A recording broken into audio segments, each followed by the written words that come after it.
Ada orang yang sholat tapi susah meraih kesuksesan. Gagal lagi, gagal lagi. Ada orang yang sholat doanya belum terkabul. Masalahnya apa? Jadi dari sekian yang dijanjikan itu kenapa belum teraih? Ini pun teman-teman sekalian tidak luput dari keterangan Al-Quran. Tidak luput dari jawaban Al-Quran. Bahkan sebelum saya, Anda, kita bertanya, Allah sudah lebih dulu menyampaikan keterangan kepada kita. Ada dua penyebab yang paling utama yang menjadikan seseorang yang menunaikan sholat berpotensi tidak meraih satu atau bahkan lebih di antara keutamaan yang dimaksudkan. Jawaban pertama terdapat dalam Al-Quran surah kedua Al-Baqarah di ayat ke-45, kemudian solusinya ayat 46-nya. Yang kedua, kita temukan di Quran surah kedua 29. Di Quran surah kedua 29 Al-Ankabut di awal ayat ke-45-nya. Tuh, sama-sama 45 ayatnya, ya, tapi nanti dengan pemaknaan yang berbeda. Baik, mari kita lihat dengan cepat. Apa penyebab orang sholat berpotensi belum atau tidak meraih apa yang dijanjikan ini? Yang pertama di Quran surah kedua Al-Baqarah di ayat ke-45 Allah menegaskan. Perhatikan kalimatnya. Wasta'inu bis-sabri was-salah.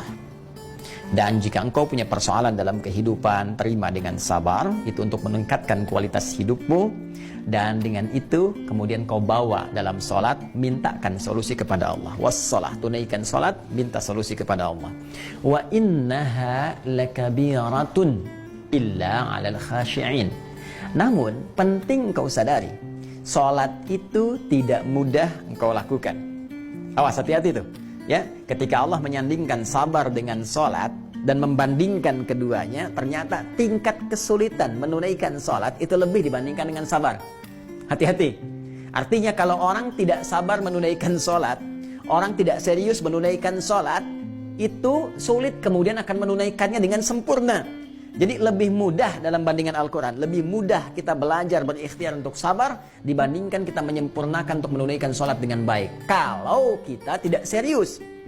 Nah, tapi Allah tidak berhenti sampai situ. Supaya Anda tidak bertanya, kalau begitu kalau sholatnya berat, kenapa kita diminta menunaikan? Hei, belum selesai ayatnya.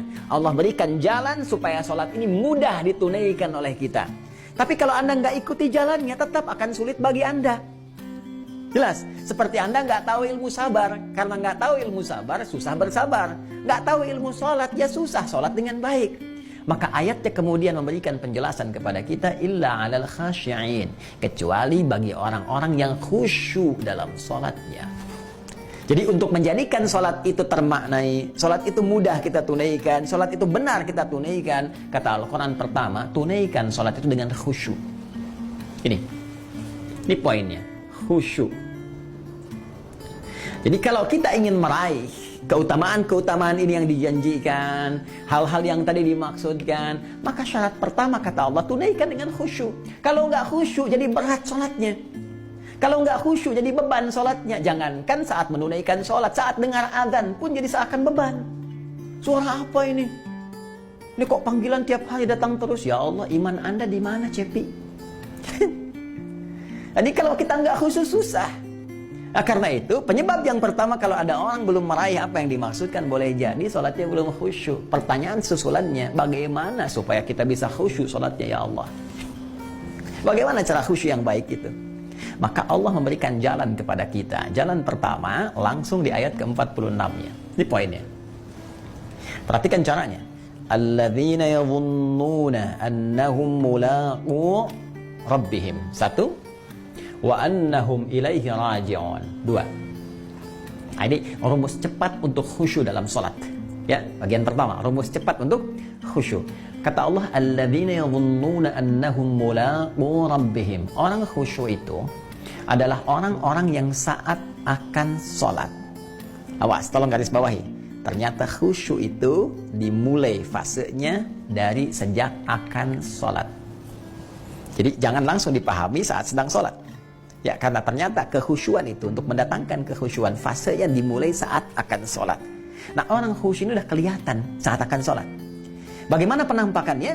alladzina yadhunnuna annahum mulaqu rabbihim. Orang-orang yang khusyuk itu adalah orang-orang yang saat akan menunaikan sholat, dia sudah menyiapkan diri dan merasakan akan menghadap kepada Rabbnya.